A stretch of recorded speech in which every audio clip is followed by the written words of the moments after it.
Firstly, thank you all so much for coming. It's amazing to see such a full room. And welcome to the first ever live recording over Life Curated.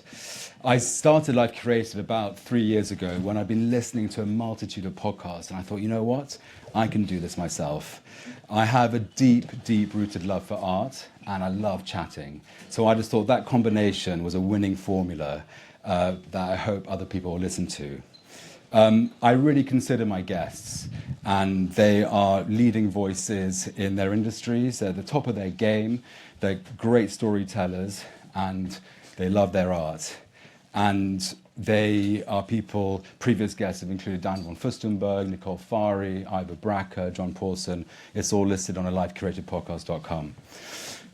Almost 13 years to the month, when I worked at White Cube, I first saw Harland's paintings. And I'll never forget being at White Cube Hoxton, and his exhibition, The Next Life's on Me, was hanging. And the minute we were told that the paintings were up, I zoomed down to the gallery, and I walked around, and I was confronted by these magnificent canvases.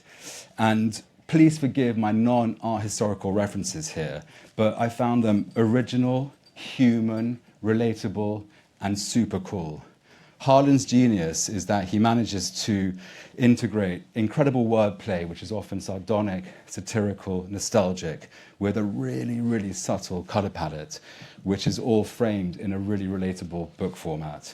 And he has been consistently brilliant with this really strong visual identity for the last 30 or 40 years. So please join me in welcoming the fantastic Harland Miller.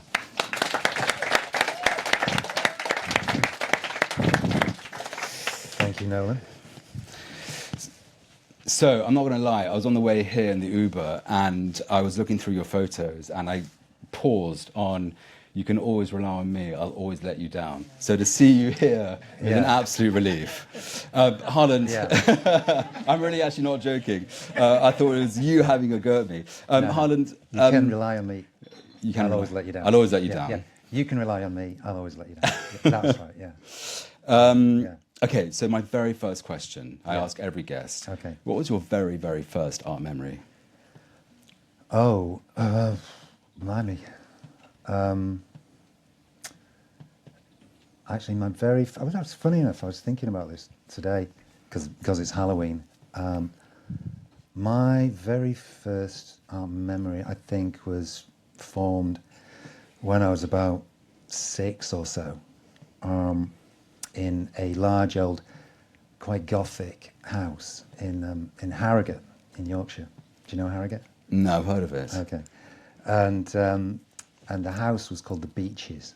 It was amazing house, and it had come into our family. Sorry, it had come into our family in a strange kind of way. Actually, what was strange about it was that it had come into our family at all. You know. Nothing, you know, in the sense that the phrase is meant, nothing ever really came into our family, you know, nothing of any value, you know, maybe a fridge or something. Or a piano. I remember someone left me a piano that turned out to be way beyond tuning. And a parrot, actually, someone left me a parrot. My Auntie Betty left me a parrot once. It plucked out all its feathers, I remember. And I think it had done it on purpose because I think he knew that I wanted to rehouse it. I couldn't look after a parrot. In those days, I could barely look after myself. Did the parrot talk back at you? Sorry? Did it repeat words that you said? It wasn't really, it didn't, you know, not only did it plucked out all of its feathers, but it didn't say anything. It stopped talking as well. I think it was trying to make itself as unappealing as possible so that I couldn't be rehoused. But, you know, I managed to foist it off onto my brother. But anyway, I mean, apart from parrots and fridges and pianos, you know, yeah, maybe, but a house, no, never, you know.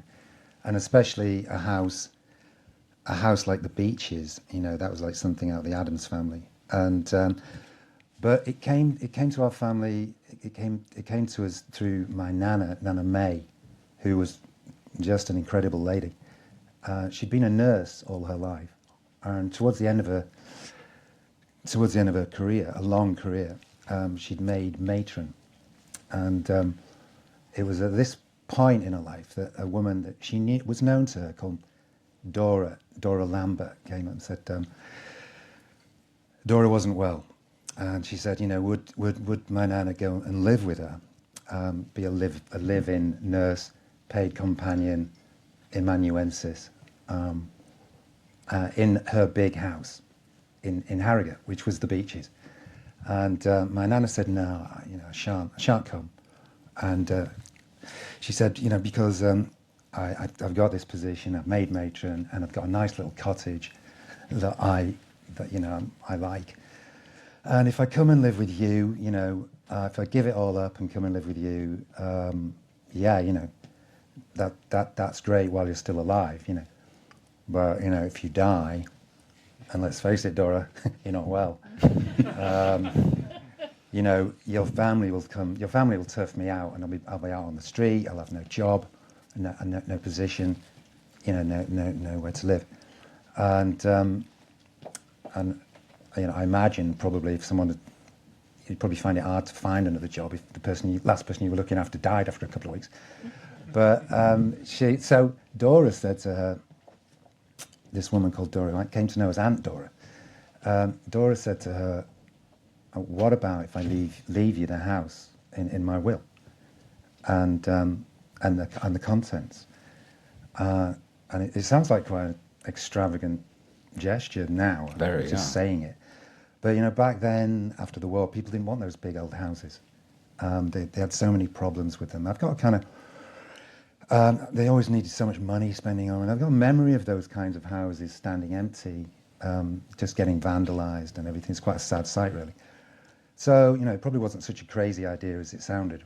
Well, I don't think the relatives were too crazy on it, But then again, they weren't looking after her. So my nana agreed, and she went to live with Dora. It wasn't too unseemly. I think she nursed her for a couple of years, and then she did pass away, sadly. And then my nana, good to her word, she left her the house and the contents and everything. And my nana remained living there on her own. And like others said, these houses had so many problems, and this house had like this dodgy pre-war wiring that was always going on. And my nana's, she was always being plunged into darkness, and she would call my dad, sometimes quite late on the night, and my dad would have to go over there with try and get the lights back on. He was no kind of electrician, but he'd head over there with his bag of tools and probably looked more like a housebreaker, with his bag of tools going there over at night. But maybe to offset that impression, he sometimes took me along with him. And I've got a vivid memory of, turning up at the Beaches, and the house was in darkness. My nana would come to the door with a candle, and we'd all have to find our way around with candles. And it was an amazing house, and Mrs. Lambert was very well to do, and she had an amazing art collection. And I would walk around with my candle, looking at these paintings. So I experienced these paintings via candlelight. Wow. Which I think made them more vivid in my memory. And what type of paintings were they? They were all sorts, mainly sort of 18th century landscapes. But the one that I remember the most, the one that's really stayed with me, is right at the top of the stairs. There was a grand staircase, quite a wide staircase. If you were standing at the bottom of it, and if you were 6 years old, as I was, there was a painting right at the top, on the landing at the top. It was a painting of a huge vat of, like a big barrel. Are they called vats? Mm. Yeah. Like a barrel. Incredible painting of a vat, just hung there. And, if you were looking up at it, the perspective of the stairs cut off the bottom of the painting. So the impression it gave, for all the world, the impression that it gave was that the painting was resting on the top step. And if you were, by candlelight, it would flicker and... It looked like it was rolling down. It could roll down the stairs. Yeah, you know, every time the stairs creaked, you know, that sense, it gave a sense that this barrel was just teetering on the top step. You know, it was going to, any minute it was going to break free, roll down the stairs and flatten me and, you know, kill me. When I got to the top of the stairs, you know, the landing sort of widened out. And there was a bit more to the painting than just the barrel. There was to one side of it, there was a 12th century, there was a painting of a 12th century monk who was clearly there, you know, he'd just clearly been sampling the wine. So it was this amazing painting. I don't think I thought of it in these terms when I was 6, but, you know, thinking about it, because it stayed with me when I think about it now, it had amazing composition, you know, with the brutality of the barrel, and then, you know, just to one side, the monk in this very, you know, it was a sort of shadowy portrait of a monk, painting of a monk, and it caught in this kind of intimate moment. So there was the brutality, there was this sort of intimacy. Yeah. And I'm imagining the stairs now. I'm kind of enthralled. I'm going to scared it's going to hit me. Well, you know, and so that was the painting. That and also the what do you call it when you place things? Curation. Curation. Life Curated. Name of this fucking podcast. How did I get wrong with that? Thanks. Okay. Yeah. Sorry. Yeah. So curatorially as well, you know, whoever put it there clearly, you know, had a sense of drama, I guess. Yeah. Wonderful. And but that painting has really stayed with me. And one of the reasons it stayed with me is because it hasn't stayed with me physically. I don't know where it is in the world, that painting. But the house as well. I would love to. The house is still staying. It's still there. Is it still in the family? Oh no, Jesus, we sold it because my nan had to go into an old people's home. We sold the house, and you know that paid her way. But so Yorkshire is very close to your heart. You exhibited this summer at the Yorkshire Art Gallery for the second time. We'll get into that a little bit later on. Give me, Harland, a sense of your upbringing, your schooling. What kind of child were you? Sense of my upbringing. I don't know. Have you seen Kes? I've heard of it. It's a film. Yeah. Yeah. Has anyone seen Kes? Yeah. I think of a bird when I think Kes. Yeah, it was about a bird. Okay, great. Well spotted. So what's the connection with your upbringing? I was hoping you were going to say, oh, God, yeah. Yeah, it's amazing. We can go back. I love Kes. I get it. No, it was, you know, I wouldn't say my upbringing was like that. It wasn't, you know. But, you know, we didn't, you know, such different times. You know, like, we didn't have a lot. I mean, I remember my kids, you know, could never believe it when I talked about doing a paper round and things like that. And, you know, and when they were complaining about the telly, you know, they couldn't believe it that, like, we had a black and white telly. We had a black and white telly and the picture didn't even work, you know. I mean, it white noise. You know, the picture was always on the blink, you know, and it would sort of, the picture would like become compressed into these kind of vertical bands that would then sort of judder their way up the set and disappear out the top of the picture and then reappear at the bottom of the picture, the whole thing again. And it made it kind of hard to follow drama and things like that. And I remember, I used to be really into a drama called Belle and Sebastian. Do you remember that? No. No, you don't remember, but No. Kes or Belle and Sebastian? No, sorry. Does anyone remember Belle and Sebastian? Do you want to ask the questions? No, yeah. Well, it was all set in the Pyrenean Mountains. What I hadn't realised was that it was all in French with English subtitles. So I rushed home to watch Belle and Sebastian one night, and my mum said, you know, if you think you're going to watch telly, you can have another thing because it's bust. I couldn't believe it, so I went in, you know, plugged it in, turned it on, and yeah, sure enough, the picture had completely gone. So, but I was just listening to it in French, which so it made it really hard to follow, and I was really just sort of, you know, so and this went on for like weeks, you know. I would just sit there staring at my own reflection in the TV screen, and which, you know, was sort of like a study in vacuousness, really, just like a young kid staring at the telly with no picture. But a kind of an attitude that was about to become quite fashionable during punk rock. You know, anyway, I was staring at the telly, and one day my dad sort of staggered in from work. My dad worked at Rowntree's. Don't ask me what it is. You do know what Rowntree's is, don't you? I know the sweets, no? That's right. Oh, great. Yeah. Okay. Yeah. Phew, 1 out of 3. No, he worked at Rowntree's on Black Magic. You know what that is? Yeah. Yeah. And he works on Black Magic. And Smarties for a while. We all worked there. Everybody seemed to work there at some point. I worked there for a while on Lion Bars and After Eights.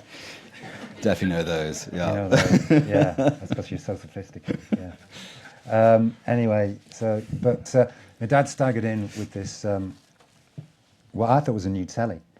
And I thought, oh, great, a new telly. It turned out it wasn't a new telly. It was a second-hand telly. He bought it off a bloke at work. He was getting rid of it because it had no sound, but it had a picture. So he came in and he said, give us a hand with this, and put it on top of the other telly. And we plugged both sets in, and we turned both sets on. And It's almost like a plasma. Yeah, we had sound and vision. It was great because it really worked.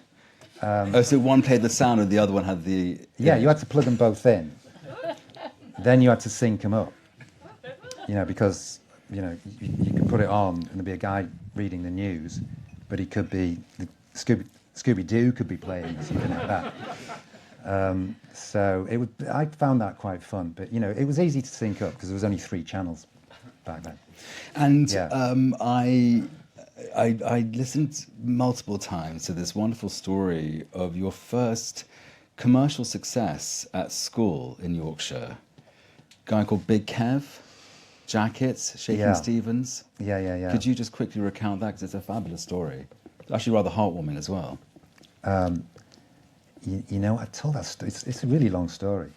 No worries. Yeah, no, that's okay. That's okay. Yeah, I told that story so long. I keep thinking Big Kev's going to. The more I tell He's actually here. No. Yeah, that's why I'm asking. I keep thinking he's going to catch up with me. No worries. So let's fast forward actually to your. So you moved to London. You're at the Chelsea Art College. Harland, give me a sense of your ambition as a young artist. You're represented by White Cube, one of the most influential galleries in the world. You've been with them since 2002. Yeah. But as a young artist in London from Yorkshire, firstly, what type of art were you making? And were you super ambitious? Did you want to be represented by a big gallery? Like, what was the sense of where you were at then? When I was at art school, art school was all about experimentation, and I was definitely doing that. I was experimenting. I was out there experimenting with a lot of stuff. Simultaneously, working different styles. When people would come into my space at art school, they would think I was sharing it with 3 or 4 different artists, because I would work in a super real way, an abstract way, an impressionist way. By the time I got onto a Master of Arts, all those different styles had kind of come together into one work. So it might start in a sort of abstract way, and then I would introduce figuration, and that in itself could either be that would range from impressionism to all the way through to super realism. Don't know how my super realism was, but yeah. So I brought all these different styles together. It was very different to what I'm doing now. Yeah, and ambition. Yeah, your ambition. Because I know so many artists who are real hustlers, Yeah. and the contemporary art is much more developed than it was in your time. But you were also at the time when the YBAs and contemporary art was really coming to the fore. That was way before then. But was your end goal? Did you really want to be represented, or did you just want to make art for art's sake? This was the 80s. So the YBA thing was the 90s. Oh, sorry, a bit further on, yeah. Yeah. No idea what that was. Still don't, actually. Yeah. But making it was sort of seems to be a bit of a kind of, I'd say making it was kind of looked down on a bit, like you were selling out. ambition, making it. Yeah, I remember like a tutor I had who was very, very sort of down on making it, and he gave me a tutorial one Monday morning, and he seemed tired. He said he was tired. He said he could only, cause he was teaching, so he was a painter himself. He could only really paint at the weekends and during the holidays. And he'd been painting all weekend. He painted the subconscious. He painted these 12, that's all he painted, so these 12-inch square canvases of the subconscious. And he'd been at it all weekend and Saturday and Sunday. And he told me his studio was under the flight path to Heathrow, right under it. It's probably why he got it. It's probably cheap. But he said he'd come out from the studio one Sunday evening, quite late, and he was just locking the door, and he looked up, and this DC-10 came overhead, and he looked at it, and he said, he was thinking about, my God, because when you've been immersed in your work all week, it's difficult sometimes to come back out and immediately start to interact with the world. And he was saying that he felt like he was seeing this DC-10 for the first time. He was struck by how magnificent it was as an invention alone, and as a visual spectacle. Then he started to tell me about, how the plane was like a repository for all these kind of, all of these heightened feelings that people have, when they're flying.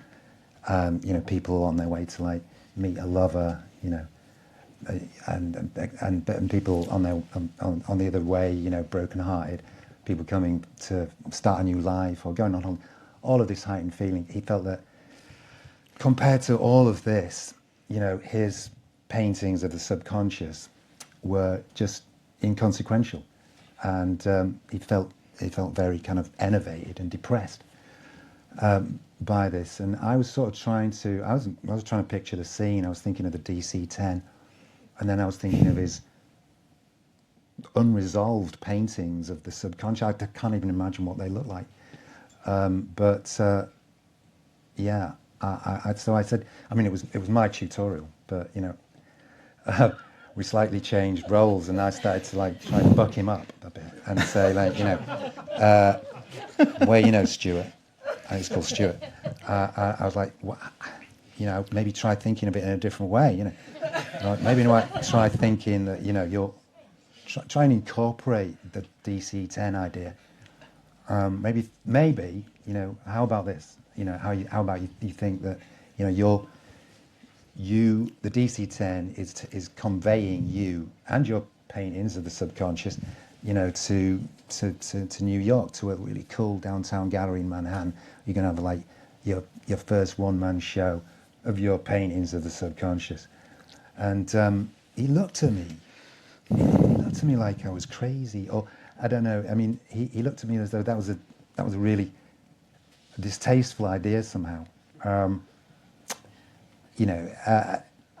be fair, I think I'd realised that I was actually talking about myself.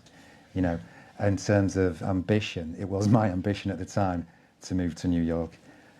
And try and make it, try and make it in what looked like to be an accidental way. Well, this leads me on actually perfectly, not least the DC-10, but you spent the late 80s and 90s traveling, Berlin, New Orleans, New York, and Paris. What were the most formative locations? What was the most formative experiences in shaping you and your art in those cities? Pardon?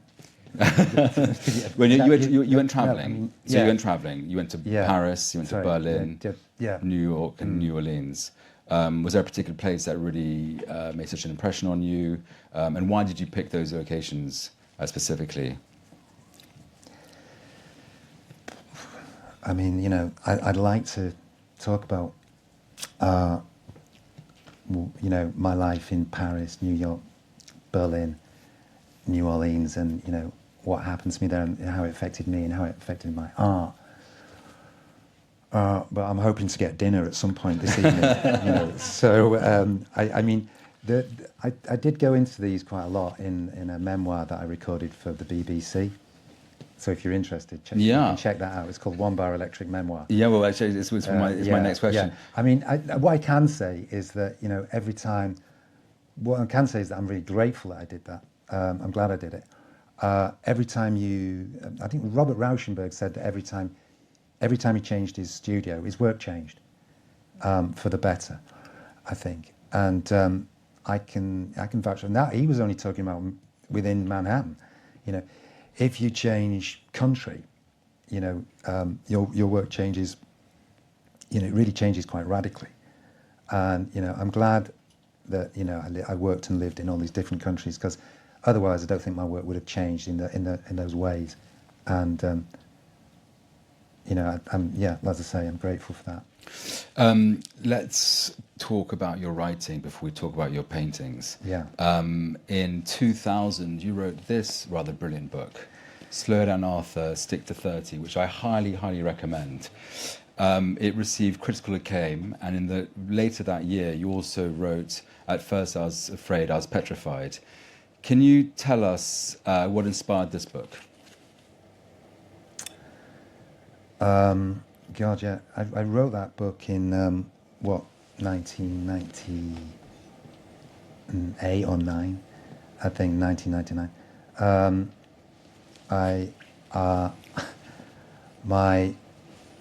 My wife Jane was pregnant at the time with our first child, Ava, and you know, it was before. Did you say it was before my art career took off? Yeah. Yeah. That was a nice euphemism for, you know, not being able to make a living. No, it's true. I couldn't, you know, really. Or shows that you're multi-talented as well, because this received amazing reviews. Yeah, no, it did, which was strange in a way, because, you know, when I began, I didn't feel like I could support a family with, you know, by painting. I don't know why I then thought that writing a novel would be a good idea, a good way to support a young family, especially a novel set in North Yorkshire about a David Bowie impersonator that I'd grown up with, called Ziggy Hero. Well, his second name changed to coincide with the release of every new David Bowie album. So when I met him, he was called Ziggy Low, and he became Ziggy Lodger or Ziggy Hero at the end. But I remember when I finally found an agent for the book. Not finally, actually, I got one quite quickly. Claire Conville, who's still my agent and friend, and she sent me. I remember receiving back the first draft from Claire, and she'd written on the flyleaf, "Beware solipsism. Just beware of that." So when I reread the first draft, you know, looking out for solipsism, I thought, oh Jesus Christ, you know, this. I've written this book. I don't know, you know. I think only me and maybe half a dozen guys in the northeast of England are going to get into this book. So, it was a strange kind of book to write at the time. However, it did actually, when it, much to everyone's surprise, certainly mine, you know, when it came out, you know, it became the subject of a bidding war, and then I sold the film rights as well. So I love this book, if not for literary reasons, you know, just because it meant that I was able to bring up the family for a while, and then write another book as well. And thanks for referring to my other book, First I Was Afraid, I Was Petrified, as a novel, because I think at best it's a novella. Yeah, and it's about obsessive compulsive disorder. So not mine. It was actually an uncle who there was an oven. Well, no, it was. I do have a slight case of obsessive compulsive disorder, but it was really more about my sister, who had a, you know, it had disabled her life in many ways, and she worked in a bar. She worked in a pub in York, and basically, her neurosis is centered around the gas cooker. She can never really convince herself that she'd turn it off. So when she would head off to work, she would have all these rituals about checking it. And one of them was that, she would sing a song while she was turning off the gas taps, making sure they were all off. And one of them that she remembered was, First I Was Afraid, I Was Petrified, which is I Will Survive, by Gloria Gaynor. Yeah, I've heard of That's it. why you got the title from. Yeah. Let's touch upon your memoir. In my research, someone, sorry, forgive me, I forget his name, when you were doing the BBC series, compared your life to a bit of Withnail and I, crossed with Keith Waterhouse, crossed with the Beano. Is that fair? Who's that? I can't remember his name. But your memoir is One Bar Electric? One Bar Electric memoir. Memoir. Yeah. Do you want to touch upon it quickly? What, the title? Well, when's it coming out? The title came from, when I was doing the memoir on the radio, they told me that I had to go in and record it the next day. And they said, we need a, Duncan Minshall, he was my producer, he said, we need a title, Harland. And I said, okay, let me think of one. And it was late at night, and I had this electric fire. Do you remember those one-bar heaters? Yeah. It was like a silver Oh, that's dish. where it's from. Okay. Yeah, they were shaped like a silver concave dish. And they had it was actually a 2-bar electric heater. One of the bars didn't work. And it also, there was no handle either. So you had to sort of pick it up like that, if you wanted to move it around and burn your hands on it. And also it didn't heat up the room. There was no heat that came from it unless you were right on top of it, and then it was too hot. Anyway, my mum lent it to me. She said there was no mad rush to bring it back. And I had it in everywhere I lived. I would take this 1-bar electric. It was the one thing that I took everywhere with me. And I think one of the reasons was that, the dish used to kind of glow, and it would give this psychological sort of sense of heat and memory as well. And I just like it. I've always liked, the difference between, I've always liked this sort of mixing the everyday with the profound, like 1-bar electric memoir. And when is it out? Yeah. Not for a few years, I hope. Not for a few years, because we came back heavily redacted. Yeah. One sentence. Yeah. I mean, Jesus. Anyway, coming to a bookstore not very near you, not very soon. You heard it here first, sort of. Yeah. Okay, memoirs are easy to write, because I think when I've always struggled writing fiction actually, but when things come, when you're just recalling things, they come like dictation, so you just get it down. Hard to publish though, because everybody remembers everything differently. Let's talk about your amazing paintings. Harland the painter. You are always asked about your Penguin series, so I'm not going to ask you first about that. I'm going to reverse it. So this summer, you very kindly invited me to your exhibition at York Art Gallery, and it was actually my first time in York. Never heard of Cares, I mean, Jesus.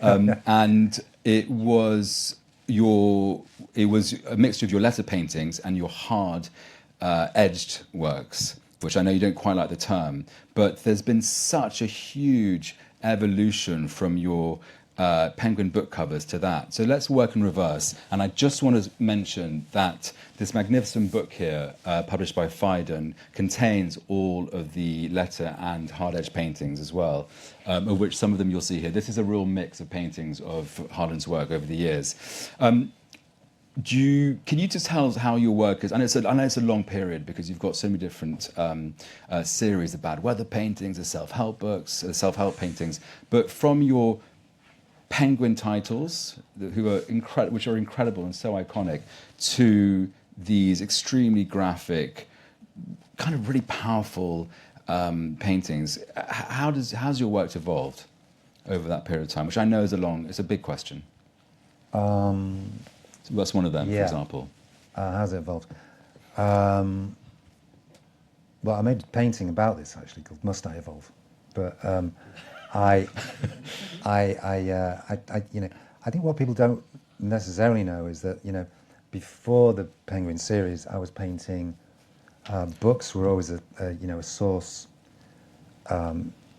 Books were always like you know, books were a subject for a painting, and the kind of paint I was to start with. You know, when I picked up a book and thought I could make a painting from it, it was probably after I'd left college, and that book was sort of an example of what we would call what would we call it? They were called penny dreadfuls, or they would come from Tin Pan Alley. It's what the Americans call pulp fiction, and usually featured like a blonde on a motel bed or something like that, you know, guy chewing a match, that kind of thing. And so though, when, you know, to start with, it was just straightforward, you know, appropriation. But then, you know, when I moved to Paris, you know, I would look for books. I would look for these source material books, and you could find them in flea markets. They had lots of that kind of stuff in Paris, but the titles, of course, were in French. And you know, I understood a little bit French, and I probably could have like gone and found out what the title meant. But you know, somehow this suggested to me that I could change the title and introduce my own title, something that related to me in my life in Paris, in fact, but in English. And so that was when I first changed. You know, that's when I first started like introducing text and working with text, and that became the part of the painting that I. You know, I wouldn't say that making the painting was just sort of a sort of grind, but you know, the part that I looked forward to was the sort of nomenclature. You know, the name of the painting, and when I happened across these Penguin books in an English bookseller in Notre Dame, they kind of jumped out at me. The way that English things do when you're living abroad, actually, but also because I saw right away that the structure of the book threw all of the text, all of the focus onto the text, and that is what I wanted to do. So you know, that allowed me to develop the text as well. And you could say anything you want on a Penguin book. If you were writing something on one of these pulp fiction type books, it had to kind of relate, even if you were satirizing it, had to kind of relate to the subject matter. These it didn't. So yeah, like I say, I was sort of able to develop language, you know, when I started this series, and actually that one thing that happened was that that language was developing. These titles were developing a life of their own beyond the paintings and sort of beyond the art world. And I know that because people would write to me, and people previously would write to me and ask me what my paintings meant, you know. And then people started writing. When I started introducing text, people started to write to me and tell me what my paintings meant to them.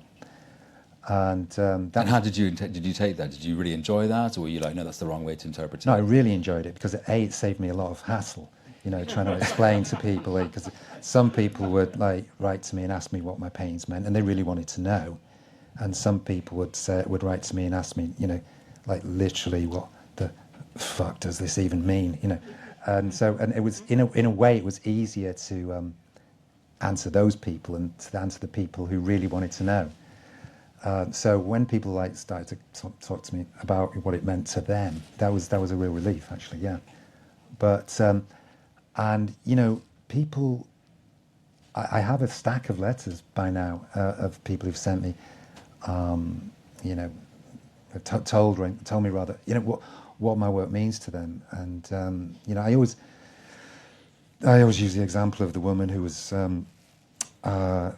Thanked me for existing, but told me that she shortly wouldn't be doing because she had a terminal illness, and she asked me if she could use the painting "Death, What's in It for Me" for her gravestone, you know, which of course I said yeah to. But you know, there were other examples, you know. George Michael bought that at auction, didn't he? He did, actually, yeah. Yeah, he did. Alas, you know, I'm sorry that he's, you know, probably now found out what is in it. What is it? I hope he's found I'm a big George Michael fan. I hope he's found whatever it is, he's found peace. He's a great guy, and I miss him very much. But there were other people who, well, I remember one guy who'd written to me. He told me that he was a young gay guy, and that wasn't cool in his family to be gay, and he had a partner. That wasn't cool in their family, in his partner's family either.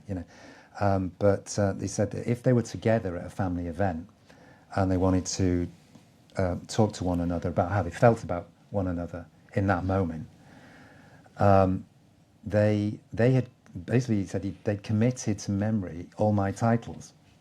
Yeah, something even I haven't done. And that each title meant something.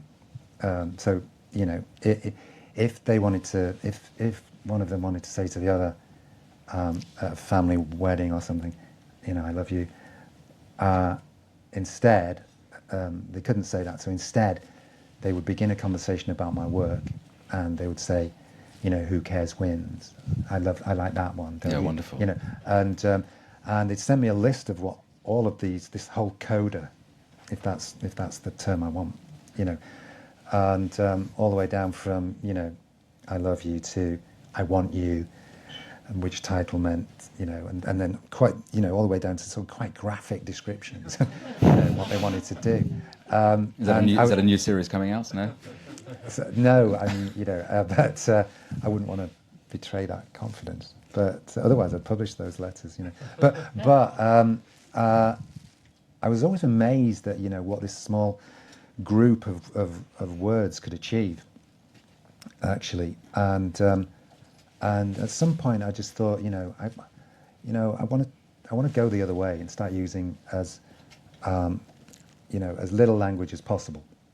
And so I thought, what is that? And I thought, well, I is probably the shortest word I can think of. So, I made an eye painting. I made, I think, that progressed onto 2-letter words, and then 3, and then, my favourite, 4-letter words, 5, even 6. I've recently made a stress painting, STRESS. But in this style, because it's very cleverly overlaid. In this style, So if you look very closely, it looks like an X, but it's a triple X, and the way that you've overlaid them is very, very clever, and it's filled with that. I want to. My God, there's so many paintings that I love. I mean, you have so many great titles. I'm going to reel a few off. Some of them are in here, and the end question is, if you could choose some from your archive that best represent you, which ones would they be? But let me just mention them. Demons Are Forever, I Am the One I've Been Waiting For, High on Hope, Narcissist Seeks Similar, terrible, sorry. Incurable Romantic. Speak for yourself. Incurable Romantic Seeks Dirty Filthy Whore, which a friend really annoyingly put on my Hinge profile once, and need to say I'm still single. Wake Up and Smell the Coffin. These are just some that I love, that are wildly popular out there.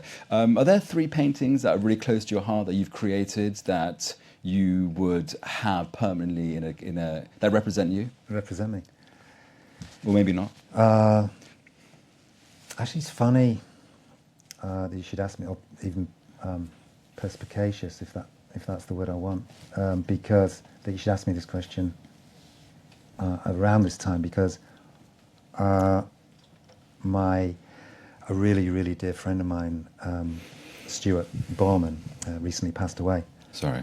And thank you. And I think his widow's here tonight, maybe. No? Yeah. Sean, hiya. Yeah, hello.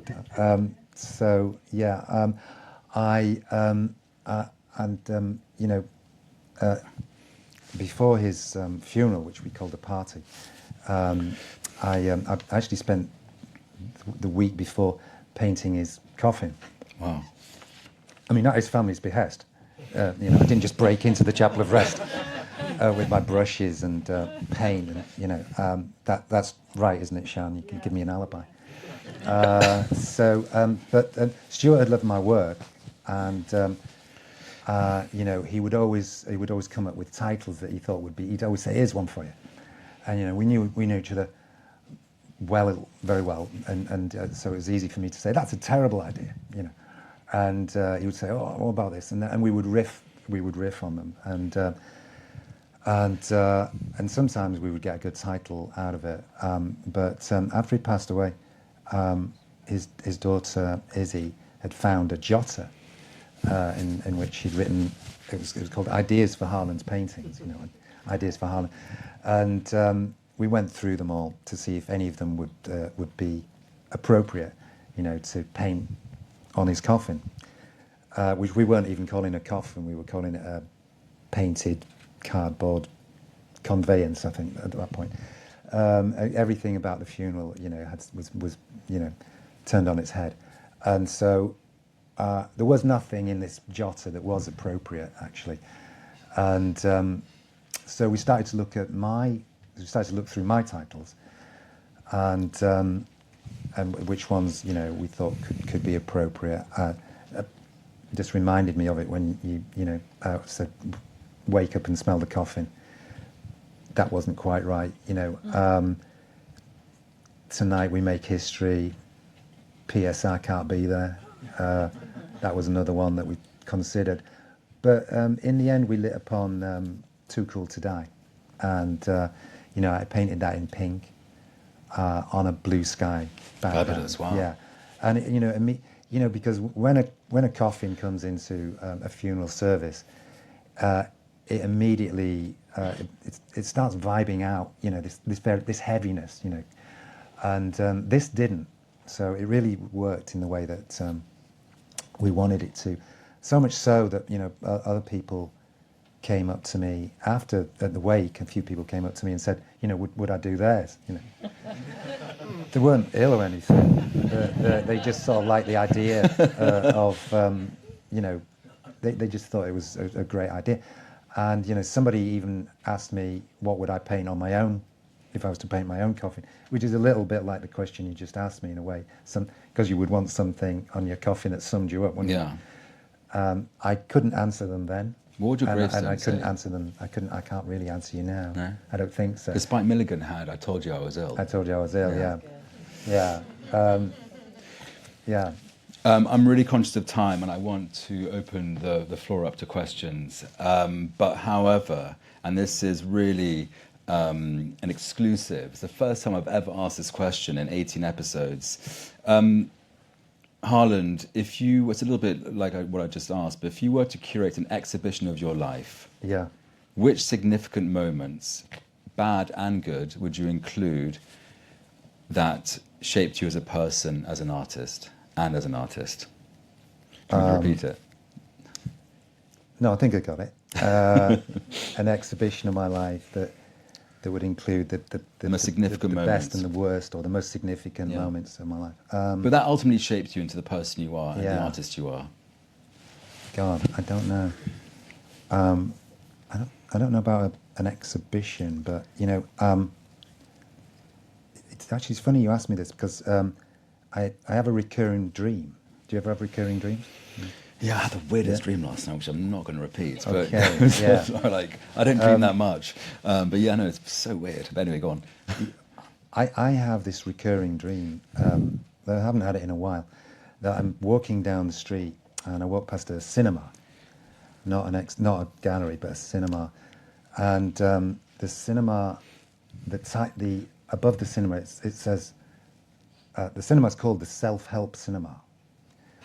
And so I go in my dream, I go into the Self-Help Cinema and I take a seat. And they're showing the story of my life. And the cinema's empty, which is, you know, humiliating. But so, you know, I'm just there, just me and the projectionist watching the story of my life. And somehow, you know, I have an arrangement. You know what dreams are like. I have arrangement with the projectionist that if we come to a part of my life, I think, oh my God, not that, you know, I can actually hold up my hand, you know, and stop the projection, and then through some crazy process of cellular and psychic transmogrification, I can actually get into the movie. I think Woody Allen actually may have done a movie like this. I don't remember telling Woody about this dream, but you know, and this was way before. But anyway, you could get into the dream and you could change what you did at the time, which you know was dreadful. You know, and then you could get out and get back into your seat, you know, and start the whole movie again. And yeah, obviously it was a real stop-start affair because you know there's so much in your life that you want to change, isn't there? But I mean, I think it's not quite the same as you know an exhibition where you would say, well, look, here's something here's something good. I mean, what I was doing there was I was sort of changing the course of my life. But I think you know that is really what a memoir is. So I've written it down. I don't know how that would translate into an exhibition. So we have to wait for the memoir. Yeah, wait for the memoir.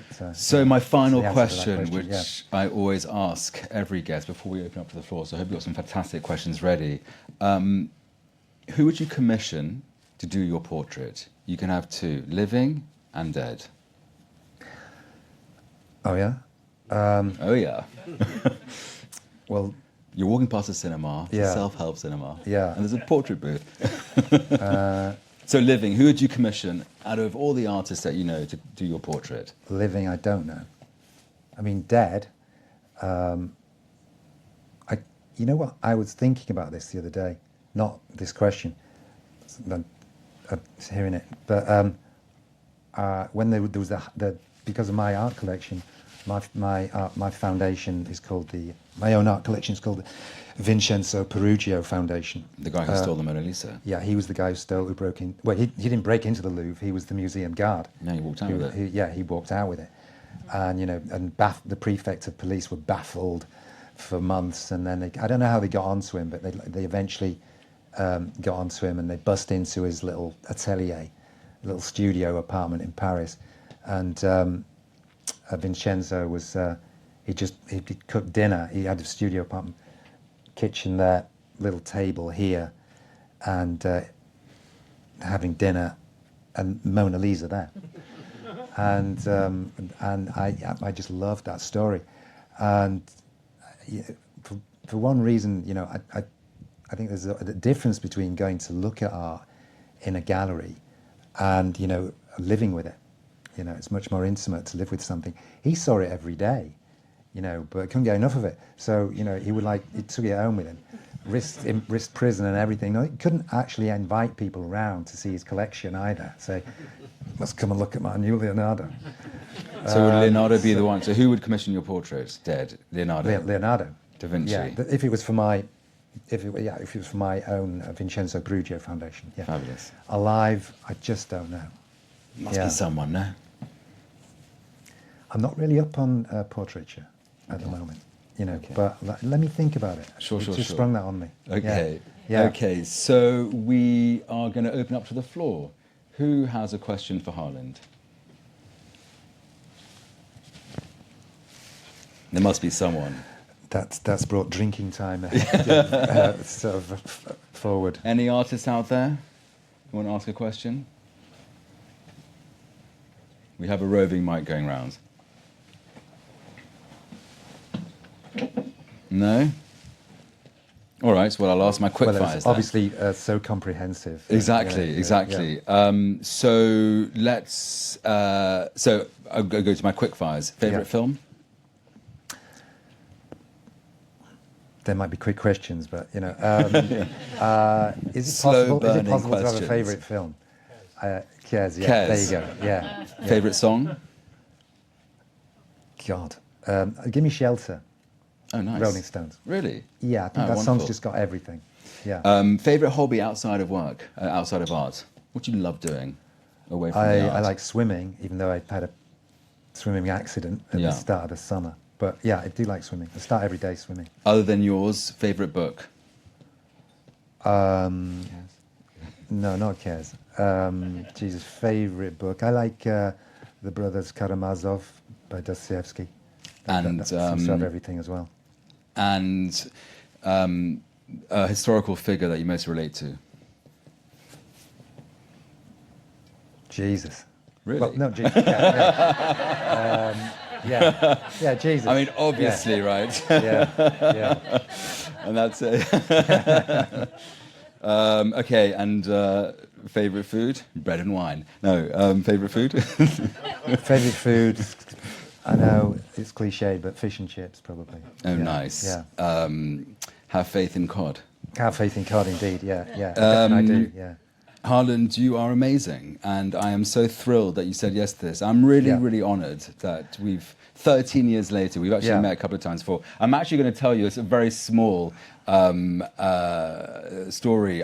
So I first met Harland at White Cube 13 years ago, and then seen him at various exhibitions. I actually don't know how funny this is, but I used to live in Chelsea, and about midnight, I went to a newsagent on Chelsea Green, just by myself, and I was walking out, and this Mercedes, I think, this old vintage car rolls up, and Harland billows out in this fur coat, runs in, runs out, and I'm just, there in my tracky bums.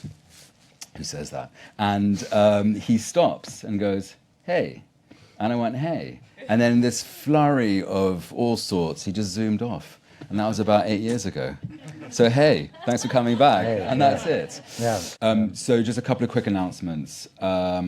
The event doesn't end here. We are extremely lucky to be partnering with Phaidon. It's great to see the Phaidon team here. Harland, if you go through here, those curtains there, Harland will be signing this book. He loves a dedication. And there's a special, it normally retails for $49.99, but for this very special evening, it's £40. It's fabulously produced, and it has his latest letter paintings, and you can really see the evolution from early preparatory works all the way to the actual paintings themselves. And Harland very kindly, we made a special edition for this podcast, a Life Curated Harland Miller, and it's a poster, and Harland would also sign it for you, and that's available for £75, and it's through there. So, and the very, very last thing, I want to give a huge thank you and shout out to the brilliant Katie Heller, who is head of art here. I've known Katie for a long time, and she has made this all happen. And also to the team at House of Koko, who've just been unbelievably accommodating and organised and wonderful, and it's all because of them that this is happening. In December, the House of Koko will be celebrating their 125th anniversary, so there'll be some incredible events. And I used to work literally around the corner 25 years ago, and to be able to come here and see it in its current how it is now. We haven't even spoken about the music venue. This is a really, really special place, and membership is always available. But a really heartfelt thank you to Katie, who's an absolute legend, and I couldn't like her more. Also, if you don't know this building, there's an incredible venue upstairs, which I really encourage you to look at afterwards. But please put your hands together for the amazing class act that is Harland Miller. Thank you. Thanks, Anne.